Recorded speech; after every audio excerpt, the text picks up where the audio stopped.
Ring रोडनी अनमोल textile मार्केटમાં બે યુવકો પર તાલિબાની સજાનો વિડિયો વાયરલ થયા બાદ એક તરફ પોલીસની કામગીરી સામે સવાલો ઊભા થઈ રહ્યા છે તો બીજી તરફ પોલીસ દ્વારા હવે પોતાની શાખ બચાવવા માટે આરોપી વેપારીઓ સામે આકરી કાર્યવાહી કરવામાં આવી રહી છે। પોલીસ દ્વારા બંને આરોપી કપડા વેપારીઓ વિરુદ્ધ એટ્રોસિટી એક્ટ હેઠળ ગુનો દાખલ કરી તેઓની ધરપકડ કરવામાં આવી છે।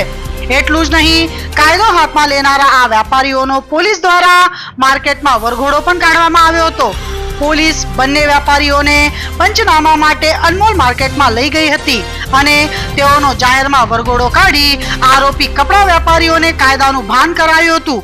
ઉલ્લેખનીય છે કે અનમોલ માર્કેટમાં ચોરીની શંકા રાખી વેપારીઓ દ્વારા બે યુવકોને નિર્વસ્ત્ર કરીને માર મારવામાં આવ્યો હતો અને આ તાલિબાની સજાનો વિડિયો સોશિયલ મીડિયામાં વાયરલ થતા લોકો દ્વારા વેપારીઓના આવા જઘન્ય કૃત્ય સામે ફિટકાર વરસાવી રહ્યા હતા તો બીજી તરફ પોલીસ અને કાયદાની લોકોમાં કોઈ બીક નથી તેનો સવાલ પણ ઊભા થઈ રહ્યા છે।